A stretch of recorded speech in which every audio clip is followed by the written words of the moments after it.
Hello guys, welcome back to my channel with Pallavi. So thumbnail দেখে তোমরা বুঝতেই পেরে গেছো যে অ্যাকচুয়ালি আমরা কোথায় যাচ্ছিলাম।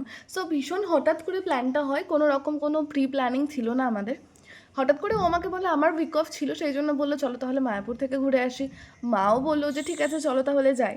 তো আমরা বিকেল 4টে নাগাদ বেরিয়েছিলাম। মেন উদ্দেশ্য ছিল যে যাবো যখন সন্ধ্যা আরতি দেখে তারপরে ফিরবো। তো আমরা 4টে নাগাদ বেরিয়ে, তখনও প্রচণ্ড পরিমাণে গরম ছিল। ট্রেনে উঠে একটু শান্তি, আর ট্রেনে উঠে জানলা দিয়ে এরকম সিন দেখতে কার না ভালো লাগে, জাস্ট চারদিকে সবুজে সবুজ। তারপর আমরা স্টেশনে নেমে সেখান থেকে আমরা টোটো করে পৌঁছলাম ঘাটে। আর ঘাটে পৌঁছে দেখি এত বিরাট পরিমাণে একটা মেঘ জমেছে আকাশে। একদিকে ভালো লাগছিল, সত্যি ভীষণ ভালো লাগছিল যে ওয়েদারটা ঠান্ডা হচ্ছে, সুন্দর একটা হাওয়া দিচ্ছে। কিন্তু ভয় শুধুমাত্র এই জিনিসটার ছিল যে বৃষ্টিতে আমরা এই ঘাট পার হতে হতে ভিজে না যাই। বাট কয়েক ফোঁটা বৃষ্টির পরে বৃষ্টিটা বন্ধ হয়ে গেছিলো, আমরা মোটেই ভিজিনি। কিন্তু ওয়েদারটা জাস্ট অসাম লাগছিল, মানে বলে বোঝানো যাবে না, এত সুন্দর হাওয়া, এত সুন্দর পরিবেশটা। আর এখানে দেখো, এটা হলো গঙ্গা যমুনার মিলনস্থল। এখানে বলে গঙ্গা আর যমুনা পরস্পরের সঙ্গে মেলে না, এরকম একটা কথা আছে। সো এই জায়গাটা যখন স্টিমারে যাওয়া হয় তখন স্পষ্টভাবে দেখা যায়, বাট আমরা নৌকোয় করে গেছিলাম।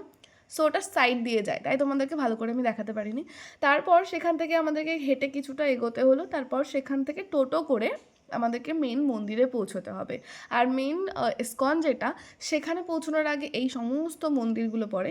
সমস্ত মন্দিরগুলো আমরা দেখলাম। আমি মায়াপুরে এর আগে অনেকবার এসেছি, কিন্তু এই সমস্ত মন্দিরে ঘুরে আমার এখনও পর্যন্ত দেখা হয়নি।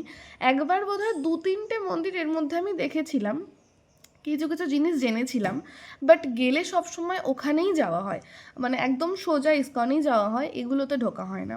বাট এগুলো অনেকটা ভালো, তোমরা কেউ আসলে অবশ্যই এগুলো সমস্ত কিছু ঘুরে দেখবে। আর এই মেঘলা আকাশের মধ্যে এই জায়গাটা যে কতটা সুন্দর লাগছিল দেখতে, মানে যারা সামনে থেকে দেখবে, সামনে থেকে দেখার ব্যাপারটা আলাদা আর ফোনে দেখার ব্যাপারটা আলাদা। তো আমরা অ্যাটলিস্ট পৌঁছে গেলাম মন্দিরে। এবার তোমাদেরকে একটু মন্দিরটা ঘুরে দেখাই।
সো আমি যেটুকু তোমাদেরকে দেখাতে পারলাম সেটুকু তোমাদেরকে দেখালাম। বাকি সবটা দেখতে গেলে অনেক লম্বা ভিডিও হবে, আর সেটাতে ভিডিওতে দেখে তোমাদের শান্তিও হবে না।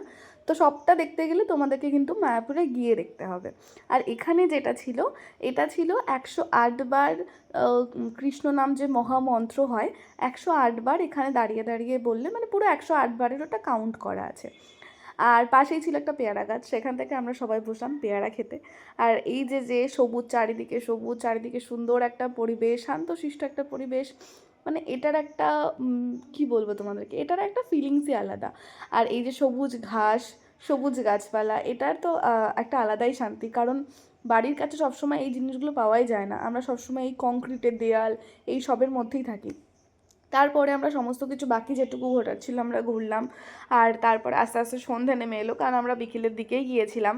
আর সন্ধে নামার পরে এই যে এই জায়গাটা, এটাও একটা ওখানেও খাবার টাবারের জায়গা, আর এটা সামনে কি আমি জানি না। এগুলো ভীষণ সুন্দর লাগছিল দেখতে। আর তারপরে আমরা ফোন টোন জমা দেওয়ার একটা লাইন থাকে, সেখানে ফোন টোন সব জমা দিয়ে তারপরে আমাদেরকে আরতি দেখতে যেতে হয়। তো ওখানে জমা দিয়ে তারপরে আমরা আরতি দেখতে ঢুকলাম। সেখান থেকে আরতি দেখে তারপরে আমরা সেখান থেকে বেরোলাম। বেরিয়ে এই যে যে স্টলগুলো আছে, এইখানে জিনিসগুলো দেখতে কি ভালো লাগে, কিন্তু বেশি জিনিস কেনা হয় না এখান থেকে, কারণ জিনিস অনুযায়ী এখানের দাম প্রচণ্ড বেশি। যেই জিনিসটা বাইরে 100 টাকা পাওয়া যায়, সেটা এখানে 200-300 টাকা দাম। তো এই জন্য এখান থেকে কিছু একটা বেশ কিছু কেনাও হয় না, কিন্তু কিছু কিছু জিনিস আমি টুকটাক কিছু কিছু জিনিস কিনেছি, কিন্তু দেখতে ভালো লাগে। সে কিনি বা না কিনি, দেখতে সবার ভালো লাগে। আর আমি আমার বাড়ির গপুর জন্য এই ছোট্ট ছোট্ট প্যান্টগুলো কিনেছিলাম, যেগুলো ভীষণই কিউট লাগছিলো দেখতে।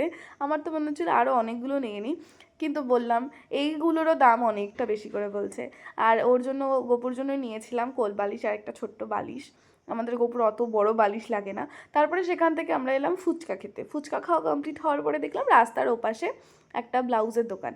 আর এই ব্লাউজ দুটো আমার ভীষণ পছন্দ হলো। আর একটা ব্লাউজ পছন্দ হয়েছিল, বাট সেটা সাইজে হবে না, সাইজে পাওয়া যাবে না। তো সেই জন্য সেখান থেকে আমরা ব্লাউজ নিয়ে তারপরে ওখান থেকে বেরোলাম। বেরোনোর সময় হঠাৎ করে টোটোতে বসেই আমাদের প্ল্যানিং হলো যে যাওয়ার সময় একবার ছর্দির বাড়িতে গিয়ে তারপরে ওখান থেকে ফিরবো। আর এই হেঁটে হেঁটে ঘুরে ঘুরে পায়ে প্রচণ্ড পরিমাণে ব্যথা হচ্ছিল, সেই জন্য আমার বলার আগেই ও আমার পাটা টিপে দিচ্ছিল একটু, কারণ ও জানে যে আমার পায়ে প্রচণ্ড ব্যথা হয়, কারণ হাঁটাচলা সত্যি খুব একটা করা হয় না। আর আমরা প্রথমে এক জায়গায় ফুচকা খেয়েছিলাম, তোমরা দেখলে, কিন্তু ও সেই ফুচকাটা ভালো লাগেনি, সেই জন্য ও এখান থেকে আবার ফুচকা খেয়েছে। তারপরে যে যথারীতি তোমাদেরকে বললাম যে ছর্দির বাড়িতে যাবো, একটু প্ল্যান হলো যে যাওয়ার সময় জাস্ট একবার দেখা করে যাবো, যাবো থাকবো সেরকম কোনো ব্যাপার না। সেই জন্য যাওয়ার পথে একটা দোকান থেকে পুচকিটার জন্য দুটো ফ্রক নিয়েছিলাম সুতির।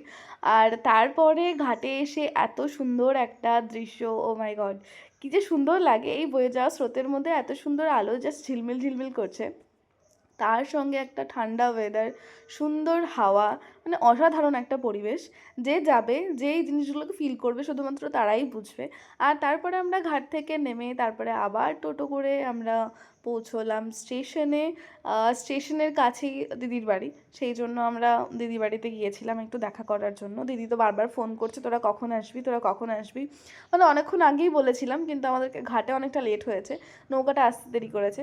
তারপরে গিয়ে এই যে পুচকুটা, এই যে জামা দুটো পরেও আছে, একই জামা, জাস্ট কালার দুটো আলাদা, ওকে একটু আদর করে তারপরে সেখান থেকে আমরা সবাই বাড়ি চলে এসেছি। Thanks for watching.